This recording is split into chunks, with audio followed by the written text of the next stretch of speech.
Estamos en vivo. Recording in progress. Bueno, muy buenos días para todos. Bienvenidos al Club de Revistas de los Servicios de Reumatología de la Universidad del CESI y de la Universidad Pontificia Bolivariana. El día de hoy, como siempre, vamos a tratar un artículo que sea de particular importancia. Especialmente tratamos siempre de tener al menos uno de los clubes de revista al mes referente al tema de capilaroscopia, que es un tema que es interesante y que a nosotros nos apasiona. El día de hoy nos acompaña el doctor Sebastián Herrera. El doctor Sebastián es médico reumatólogo, trabaja en ART Médica, trabaja en la Clínica Las Américas, en su consulta particular, y es además autor de las guías Palnar de Lupus. Nos acompaña también el doctor Carlos Jaime Velázquez Franco. El doctor Carlos Jaime Velázquez es médico reumatólogo, trabaja en la Clínica Bolivariana como reumatólogo y es profesor titular de la Escuela de Ciencias de la Salud y jefe del programa de reumatología de la Escuela de Ciencias de la Salud de la Universidad Pontificia Bolivariana.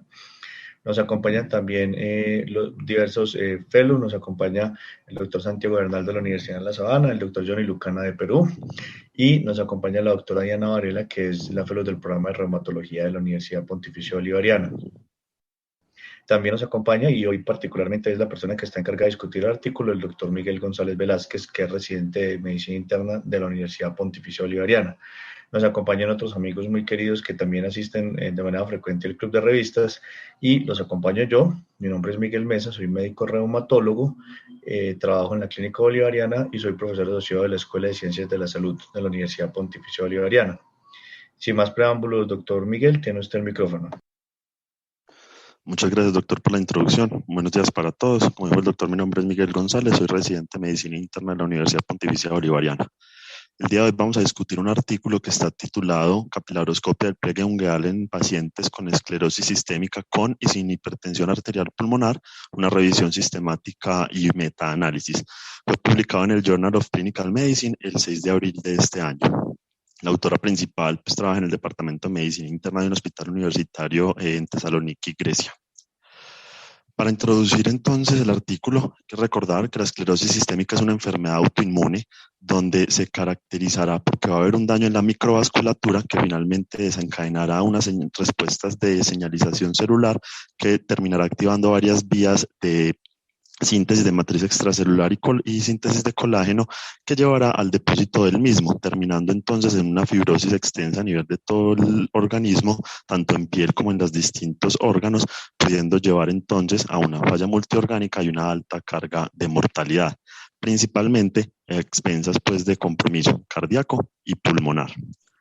Dentro del compromiso entonces pulmonar en la esclerosis sistémica tenemos que pueden desarrollar una enfermedad pulmonar intersticial y también hipertensión arterial pulmonar, siendo esta complicación presente en el 10 a 15% de los pacientes aproximadamente, y siendo esta también la responsable de una alta carga de mortalidad de forma temprana en la historia natural de la enfermedad. Por eso es importante hacer una búsqueda activa de esta complicación para lograr hacer un diagnóstico temprano y poder hacer una intervención oportuna, ya que se ha demostrado que distintos protocolos de tamización en la que se hace un diagnóstico temprano y por ende un tratamiento oportuno impacta positivamente los desenlaces de estos pacientes, mejorando incluso la sobrevida de los mismos. Con respecto a la capilaroscopia del pliegue ungueal, es una herramienta diagnóstica que es no invasiva con la que se busca evaluar la microvasculatura en estos capilares a nivel del pliegue de la uña y así evaluar si hay cambios de daño vascular o de esta vasculopatía que caracteriza la enfermedad de forma temprana, utilizándose así como un marcador de progresión de la enfermedad, y también se ha visto o se ha intentado correlacionar estos cambios vasculopáticos con la presencia de daño orgánico y compromiso visceral. En distintos estudios e incluso algunas revisiones sistemáticas se ha asociado una baja densidad de capilares a la evaluación capilaroscópica como un marcador de la presencia de vasculopatía a nivel pulmonar. Sin embargo, no se ha hecho el análisis a profundidad con respecto a los demás hallazgos que pueden presentarse en el paciente con esclerosis sistémica a la capilaroscopia con la hipertensión arterial pulmonar. Y digamos es ahí donde origina la motivación para la realización de este estudio. Lo que hicieron entonces fue una revisión sistemática y un metaanálisis. Inicialmente entonces hicieron una búsqueda bibliográfica en distintas bases de datos científicas, PubMed una de ellas, también en Web of Science, en Scopus y en Cochrane. Hubo 2 revisores que se encargaron pues de hacer la búsqueda y de seleccionar los artículos. No hubo límite de tiempo con respecto al inicio de las publicaciones, sino que empezaron a hacer una búsqueda desde los primeros artículos publicados y pusieron como punto de corte febrero de este año, y no solamente utilizaron términos indexados, sino que también utilizaron términos libres. Aquí pues en la parte inferior de la pantalla vemos, este fue la herramienta de búsqueda que utilizaron en PubMed y ya pues digamos hicieron algunas modificaciones dependiendo pues de las otras bases de datos para facilitar la búsqueda. Lo que incluyeron entonces fueron estudios observacionales que buscaban evaluar estos cambios a la capilaroscopia en los pacientes que tenían esclerosis sistémica e hipertensión arterial pulmonar versus o comparándolo con los pacientes con esclerosis sistémica que no tenían hipertensión arterial pulmonar. Algo a resaltar es que no incluyeron únicamente la videocapilaroscopia, sino que se incluyeron estudios que utilizaban distintas estrategias para la realización de la evaluación, y también incluyeron estudios en los que se hacía el diagnóstico de hipertensión arterial pulmonar con cateterismo derecho, pero también con ecocardiograma transtorácico. Una vez entonces hicieron la búsqueda, seleccionaron pues como los títulos de los artículos, evaluaron a ver si había duplicaciones o algunos repetidos para eliminarlos, y una vez habían eliminado los artículos repetidos, revisaron los títulos y los abstracts para ver si cumplían o no pues como el objetivo que buscaban. Esto lo hicieron los mismos 2 revisores que hicieron la búsqueda bibliográfica, y ya pues cada uno digamos ponía cuáles eran los que cumplía, y si había desacuerdo pues se resolvía mediante un consenso. Únicamente pues ocurrió como con 3 de los artículos. Luego de hacer pues como la revisión de los títulos y de los abstracts, iban a hacer entonces una revisión completa de los artículos para extraer como la información que iban a utilizar para el análisis de los datos, tanto de la parte de las características y la metodología de los estudios a incluir, como de la población y los desenlaces capilaroscópicos. Ellos agruparon los desenlaces en 3 grupos, hicieron entonces la evaluación de unos parámetros cuantitativos donde incluían la densidad de los capilares, el ancho de las asas capilares, la presencia o no de megacapilares, combinación de megacapilares con capilares dilatados y la presencia de hemorragias. También había unos parámetros semicuantitativos donde eran unos puntajes de los que hablaremos un poco más adelante. Uno de ellos era el puntaje de áreas avasculares, o como lo llamaban pues de lesión vascular, y otro era un puntaje capilaroscópico general según los hallazgos. Y por último tenían unos parámetros cualitativos que era como se clasificaba el paciente según pues el patrón de esclerodermia que tuviera, según pues lo publicado por el doctor Cutolo. Esta clasificación de los parámetros cualitativos es esta que vemos en la parte inferior. Se hablaba entonces de un patrón temprano, cuando había pocos capilares gigantes, cuando había pocas hemorragias, cuando la distribución de los capilares estaba relativamente preservada y que no hubiera pérdida evidente de los capilares.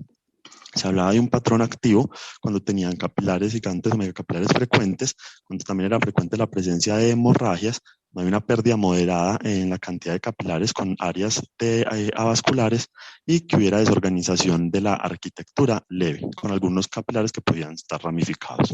Y un patrón tardío, cuando había un crecimiento irregular de los capilares, que hubiera ya pocos capilares pues, gigantes, hubiera ausencia de los mismos, con ausencia de hemorragias, que ya hubiera graves pérdidas en la cantidad de los capilares con áreas avasculares grandes, y que hubiera una desorganización significativa de la formación capilar, con aparición frecuente de capilares ramificados. Y los puntajes semicuantitativos que les contaba, que era el puntaje de lesión vascular, era un puntaje que iba de 0 a 3, siendo 0 cuando no habían áreas avasculares, 1 si había 1 a 2 áreas discretas de lesión vascular, 2 más de 2 áreas que cumplieran pues estas características, y 3 cuando las áreas de lesión vascular o las áreas avasculares eran muy grandes y confluían. Y con respecto al puntaje capilaroscópico global, era un puntaje que también iba de 0 a 3, 0 cuando no había cambios significativos, 1 cuando había menos de 4 alteraciones, 2 cuando las alteraciones estaban entre 4 y 6, y 3 cuando habían 6 o más alteraciones. La evaluación de sesgos la hicieron utilizando la escala modificada de Newcastle-Ottawa, y si habían por lo menos 2 estudios que tuvieran información con respecto a uno de los desenlaces que medían, hicieron el análisis pues mediante metaanálisis. Lo hicieron con un modelo de efectos aleatorios, asumiendo entonces que estaba bien representada la muestra, y cuando era un desenlace continuo, buscaban entonces la diferencia de medias con un intervalo de confianza del 95%, y cuando el desenlace era dicotómico, calcularon el OR también con un intervalo de confianza del 95%. El desenlace que utilizaron como desenlace primario era la densidad capilar, y el resto de los desenlaces que evaluaron como desenlaces secundarios incluían entonces la presencia de asas capilares anchas, megacapilares, la combinación de megacapilares y capilares dilatados, la presencia de hemorragias, un puntaje de lesión o de áreas avasculares mayor de 1, un puntaje global capilaroscópico mayor de 1, o que tuvieran patrones graves según la clasificación de esclerodermia. La evaluación de la heterogeneidad de los estudios lo utilizaron mediante una prueba de I cuadrado. Ellos pues asumían que si la heterogeneidad, o ponían pues que si la heterogeneidad estaba por debajo del 50%, que es un nivel moderado, era aceptable. Y para intentar corregir pues esta parte de los sesgos y de la heterogeneidad de los estudios, hacían un análisis de sensibilidad dependiendo pues de distintas variables. Para el análisis primario la hicieron por duración de la enfermedad y también por la forma de diagnóstico de la hipertensión arterial pulmonar, y por los demás desenlaces también pues intentaron hacerlo según el método diagnóstico y por el método en el que se hacía el estudio capilaroscópico. Entonces, dentro de los resultados, el total de estudios incluidos fueron 12. En los 12 se presentaba información cualitativa y 7 de estos también presentaba información cuantitativa. Y la búsqueda inicial pues, que habían hecho en las bases de datos arrojó 220 resultados. Luego de eliminar 137 que estaban repetidos, quedaron con 137 artículos, o sea, eliminaron, tenían los 220 artículos, y luego de hacer la eliminación de los repetidos quedaron con 137 artículos. Estos fueron los que hicieron pues como la revisión por abstract y títulos, y se eliminaron 110 porque no cumplían pues como el propósito que buscaban. De los 27 restantes hicieron como la revisión completa, y ya pues aquí eliminaron 15, unos porque no incluían información con respecto a población de esclerosis sistémica sin hipertensión arterial pulmonar, uno porque se mezclaba la población de hipertensión arterial pulmonar por esclerosis sistémica con otros pacientes que también tenían hipertensión pulmonar. No estaba disponible uno de los artículos y no tenían los desenlaces que buscaban en 7. Entonces ahí pues, luego de la eliminación de estos 15 artículos quedaron 12, que fueron pues los que finalmente incluyeron en la revisión sistemática del metaanálisis. De estos 12 artículos, 10 eran transversales y 2 fueron longitudinales. La muestra total de pacientes en estos 2 estudios era de 702. Había 147 pacientes con esclerosis sistémica e hipertensión arterial pulmonar, donde la edad media fue de 54 años y la duración media de enfermedad era de 15.9 años. Y el resto de los pacientes, que eran 555, eran pacientes con esclerosis sistémica sin hipertensión arterial pulmonar. Dentro de estos estudios, el diagnóstico de la hipertensión arterial pulmonar se hizo mediante cateterismo derecho en 7 de los estudios, y con la combinación de cateterismo o ecocardiograma en 4 de los estudios. Si había un estudio de los incluidos que no especificaba el método diagnóstico. Y en cuanto a los métodos con los que se realizó la capilaroscopia, 8 de ellos utilizaron la videocapilaroscopia y 4 estudios utilizaban la capilaroscopia microscópica. Aquí pues podemos observar la evaluación pues del riesgo de sesgos y de la calidad de los estudios. Vemos pues que el principal sesgo presentado era el sesgo de selección con respecto a la población, y algunos también tenían pues un sesgo como en los desenlaces, pero más de la mitad de los estudios tenía por lo menos una calidad moderada a buena. Ya entrando entonces a analizar los desenlaces, el desenlace primario, que era la densidad capilar, cuando hicieron pues el análisis inicial, la diferencia entre la población con hipertensión arterial pulmonar y sin hipertensión arterial pulmonar no cumplió la significancia estadística, siendo pues bien alcanzando aquí el cero, pues que como era diferencia de medias, será pues la unidad como a no cruzar. Sin embargo, luego de hacer el análisis o la corrección por sensibilidad, primero, al hacerlo con los estudios que solamente hicieron el diagnóstico de hipertensión arterial pulmonar con cateterismo derecho, sí se cumplió la significancia estadística, teniendo entonces un promedio de densidad capilar más 1.2 unidades más bajo en los pacientes con hipertensión arterial pulmonar y esclerosis sistémica. Y luego, al hacer nuevamente un análisis incluyendo solamente los estudios de calidad alta, esto pues se acentuaba mucho más la diferencia entre las poblaciones. Adicionalmente, por duración, pues también como de la enfermedad, se mantenía esta significancia estadística entre los pacientes con esclerosis sistémica que tenían hipertensión arterial pulmonar y los que no. Con respecto a otros desenlaces, tenemos pues aquí el ancho del asa capilar, donde vemos que la diferencia pues es mayor.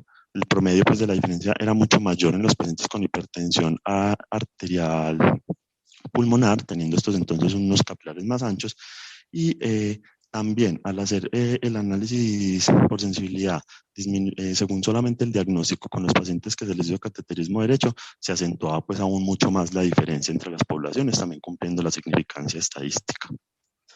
Con respecto a los megacapilares, no fue estadísticamente significativa la diferencia y no pudieron hacer análisis de sensibilidad porque eran muy poco como los estudios que incluían este desenlace, y pasó lo mismo con el desenlace compuesto de megacapilares y capilares dilatados.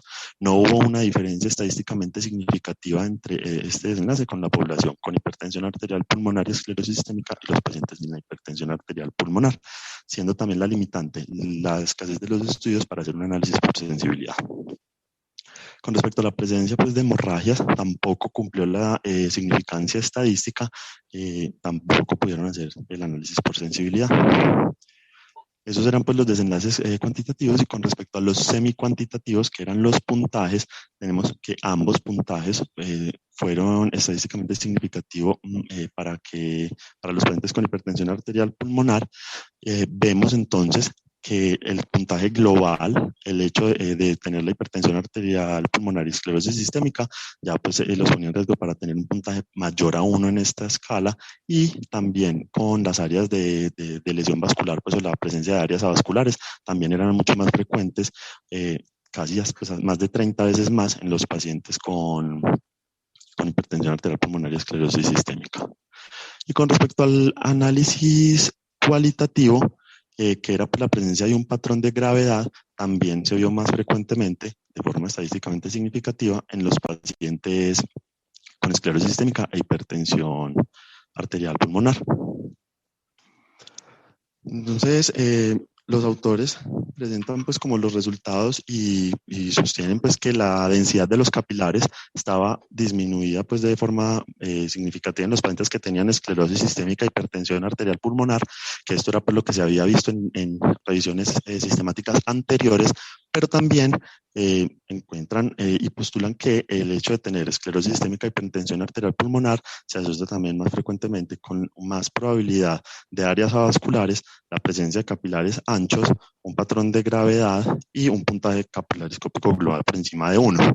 Adicionalmente, entonces, se propone que los pacientes con hipertensión arterial pulmonar y esclerosis sistémica van a tener unos cambios más avanzados en la microcirculación periférica, como hallazgo pues, de esta vasculopatía que presentan.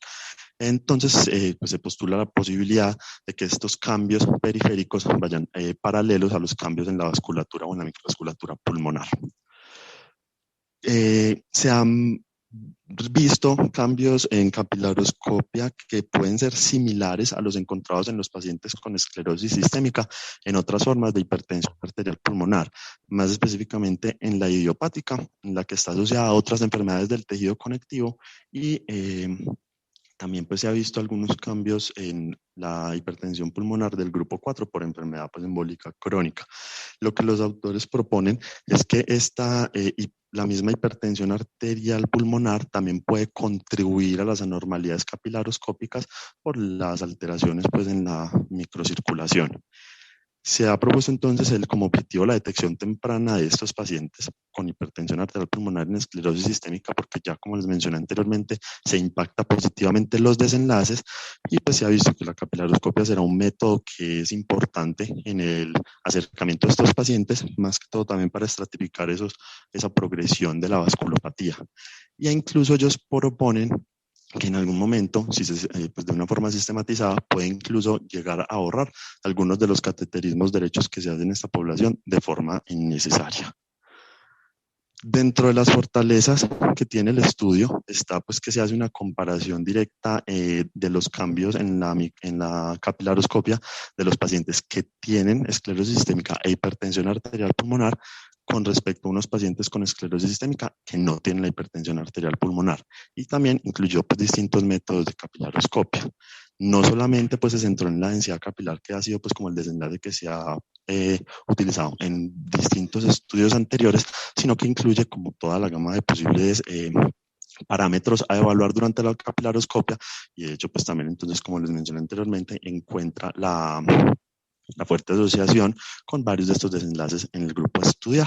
Sin embargo, como vimos pues en la tabla en la que presentaba el riesgo de sesgos, había un alto riesgo de sesgos en el análisis pues, de los estudios, más que todo pues por que eran heterogéneos con respecto a metodología y con respecto a población, y que pues si bien son 702 pacientes, dicen pues que puede ser una muestra todavía pues que no es completamente representativa y que podía dejar por fuera pues como algunos de los pacientes con esclerosis sistémica, hipertensión arterial pulmonar.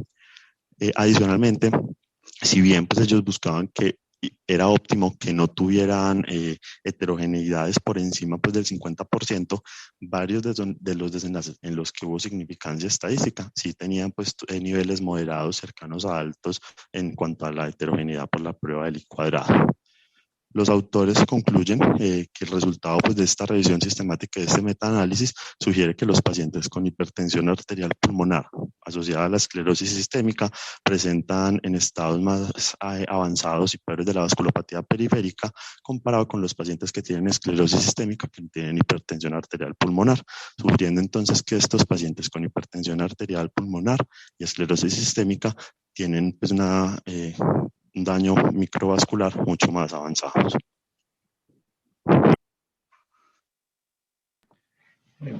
Muy bien, doctor Miguel, muchas gracias. Los doctores Felud, ¿qué opinan? El doctor Johnny, ¿qué opina del artículo? Buenas tardes, doctor. Buenas tardes. Bueno, sí, es una revisión, ¿no? De un estudio, ¿no? Comparativo, ¿no? De las relaciones capilaroscópicas, ¿no? En la patología, pues, pulmonar, ¿no? Se menciona sobre todo, pues, la hipertensión arterial idiopática, ¿no? Y también, pues, que es la hipertensión tromboembólica crónica, ¿no? Donde sí, pues, evidencian, pues, ¿no? Esas alteraciones, ¿no? De los patrones capilaroscópicos, ¿no? Básicamente, pues, con una disminución de la densidad capilar, ¿no? Significativa, ¿no? También pues se mencionó pues, los aumentos de las dimensiones, ¿no? El ancho, ¿no? El asa, ¿no? Y también pues las áreas, ¿no? Es frecuente, vasculares, ¿no? Es la mayoría pues todos pacientes, ¿no? Con afectación y que predicen pues, ¿no? Sobre todo pues una afección, una esclerosis, ¿no? O si estamos pues, en un diagnóstico inicial de una secundaria. Sí, es verdad, es verdad. Doctor Santiago, ¿usted qué opina? Pues, profe, creo que me permito hacer la analogía con otras patologías, así como, por ejemplo, en diabetes, sabemos que si hay un compromiso en retina, probablemente estamos enfrente a una nefropatía diabética. Creo que la capilaroscopia cada vez se va posicionando más para mostrar esa relación con hipertensión pulmonar y que, pues digamos que acá el problema es la falta de poder conseguir más estudios y creo que eso es lo valioso del grupo que hay, de que tiene esa información, de poder aumentar la información que muestre el valor que tiene la capilaroscopia respecto al compromiso pulmonar para poder llegar a decir en un futuro no muy lejano que la evidencia del compromiso ungular en la capilaroscopia nos habla del compromiso pulmonar y que sea el reflejo como tal de este. Digamos que hay un mecanismo fisiopatológico porque de hecho las cohortes de esclerosis dicen que cuando hay una DLCO, por ejemplo, es desproporcionadamente disminuida con respecto al compromiso pulmonar intersticial, uno debería pensar en una hipertensión pulmonar tipo 1 oculta, por ejemplo, y eso se marca porque la DLCO se disminuye por la disminución de los capilares. Desde ese punto de vista, hay eso. A mí me preocupa es que son hallazgos comparativos. Es decir, estamos comparando que los pacientes con esclerosis sistémica de hipertensión pulmonar tienen menos, pero ¿cuánto es menos? ¿Cierto? Habría que mirar el dintel o un número de capilares. Posiblemente yo no pensaría que a futuro tenga un valor predictivo positivo, sino todo lo contrario, un valor predictivo negativo. Es decir, que si usted tiene un paciente con un patrón capiloscópico normal o que tenga cierto número de capilares o más de cierto número de capilares, la probabilidad de hipertensión podría ser menor.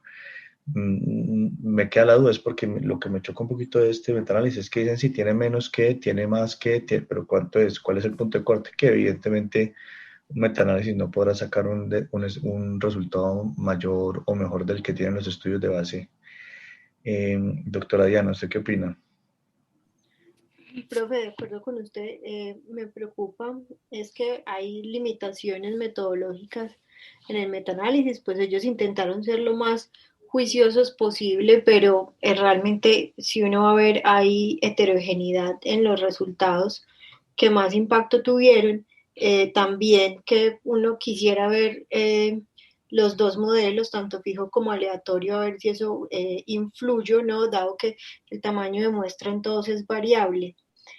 Y creo pues que hasta el momento con la evidencia que hay, la capilaroscopia pues va a tomar un papel muy importante, pero hasta el momento no va a reemplazar con cateterismo derecho, hay que abrir mucho más las herramientas. Y yo tenía una pregunta, estas escalas de lesión y capilaroscopia que colocaron ellos, ¿ya las habían visto en otros estudios? Yo no las había visto previamente. Lo que pasa es que, por ejemplo, hay algunas escalas de riesgo de úlcera y de zonas avasculares, pero el problema es que cambia mucho. Entonces, cada 2, 3 años están sacando una escala nueva y ese es el problema que tiene eso.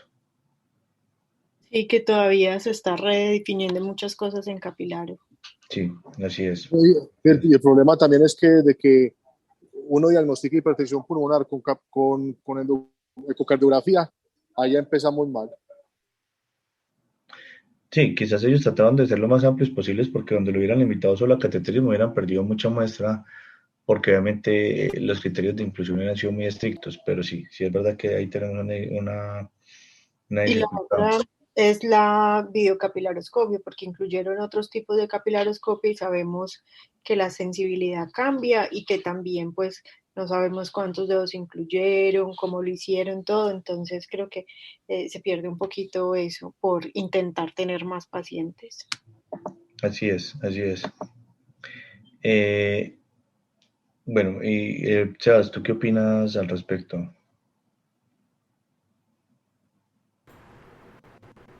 Profe, No, sino que es que tengo que habilitar todo. Por allá. mí, no, por mí ya lo han dicho, o sea, preocupa la parte del diagnóstico de hipertensión pulmonar por ecocardiografía y preocupa la heterogeneidad.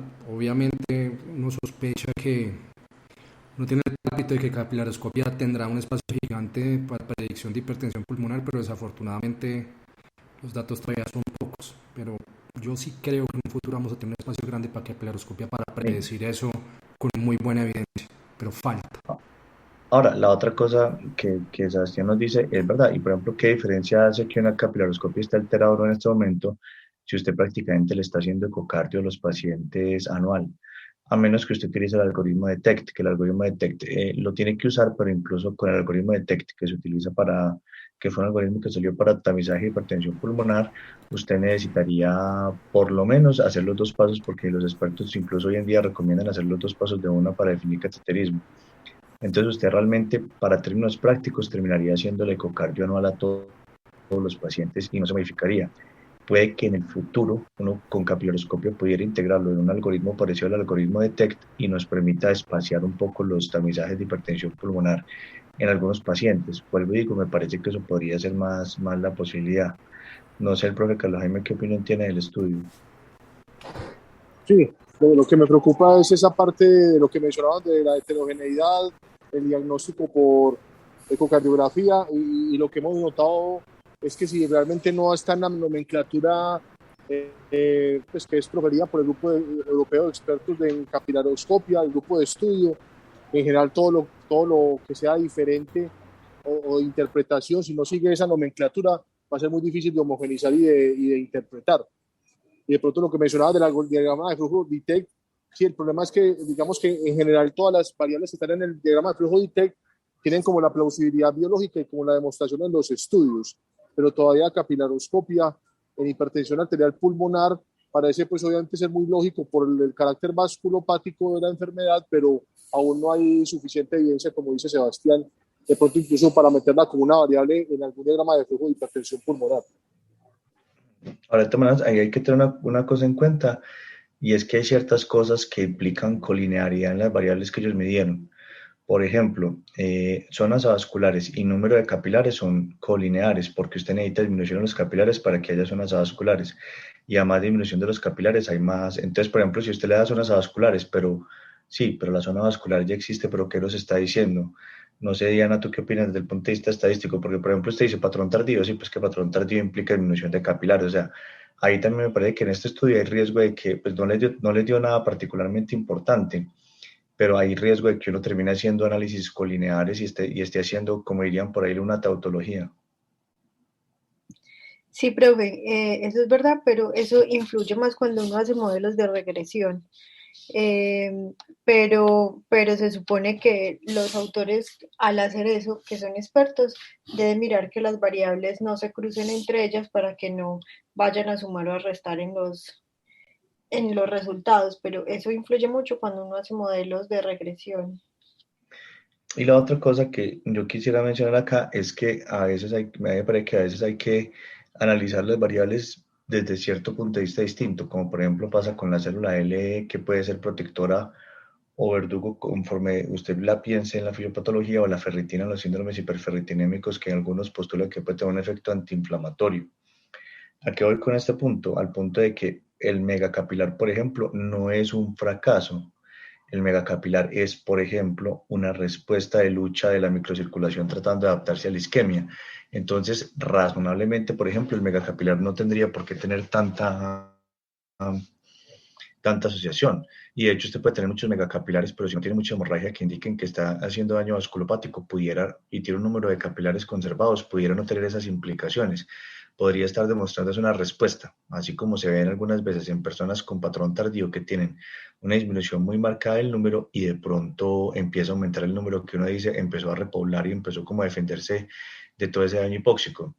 Entonces, a uno le parece que realmente no descubrió nada nuevo, excepto que el número de capilares, la disminución del número de capilares, porque finalmente es esa disminución y no los megacapilares, por ejemplo, los que están demostrando el fracaso de la microcirculación y la pérdida de la microcirculación ante la enfermedad. No sé los doctores qué opinan de ese concepto, porque a mí me parece que eso explica por qué, por ejemplo, megacapilares no tienen tanta asociación. Sí, realmente es que es difícil el mismo contexto que hemos hablado, pues porque lo otro también es que a diferencia, por ejemplo, de otras enfermedades autoinmunes como lupus, donde la hipertensión arterial pulmonar va a veces de la mano con la actividad de la enfermedad, aquí puede ocurrir en cualquier momento pues de la esclerosis sistémica. Entonces digamos que en general cuando pues es difícil correlacionar como si vemos en los megacapilares como un signo de actividad o de progresión de la enfermedad, pues no es difícil correlacionarlo con esa parte de hipertensión pulmonar, porque por ejemplo en el DITEC lo que se ha demostrado es incluso las telangiectasias ser un predictor clínico de hipertensión pulmonar, pero las telangiectasias no tienen como una correlación con los hallazgos capilaroscópicos. Entonces creo que es difícil uno conectar variables individuales capilaroscópicas con hipertensión pulmonar. Sí, eso hace énfasis en lo complejo de la fisiopatología de la enfermedad, porque es que no es solamente, ojalá fuera solamente vasculopatía y ya, ojalá fuera solamente hiperreactividad y ya, o sea, esclerosis sistémica tiene tantas cosas debajo que cuando uno cree que hay algo tranquilo, aparece una complicación inflamatoria o una complicación que es más simbiótica y hasta ahí te llevamos el paseo. Yo creo que esa es la gran complejidad que tiene. Para uno decir que tiene una sola prueba que va a ser capaz de predecir todo es muy difícil. Yo ahí me iría por el lado de que, o sea, claro, sí tiene su lugar, falta más evidencia, pero probablemente sea un adendum a varias pruebas. Sí, yo pienso que estos son artículos interesantes, pues digamos que a veces los metaanálisis no dicen nada nuevo, como este metaanálisis que no dijo nada nuevo, pero siempre es bueno revisarlos para tratar de ver, porque a veces, no siempre, pero a veces los metaanálisis responden preguntas que otros estudios no tienen forma de responder. Yo creo que con esto podemos dar por terminado el club de revistas, no sin antes darle las gracias a los residentes que nos acompañaron este mes, que hicieron una muy buena rotación y pusieron mucho de su parte y mucha colaboración y nos ayudaron mucho con la actividad. No sé si el doctor Carlos Jaime les quiere dar algunas palabras. No, digamos que fue muy grato tener al doctor Johnny, a Santiago y a Miguel en este mes. Pues digamos que nos visitan pues Santiago y Johnny del Perú y Santiago de Bogotá.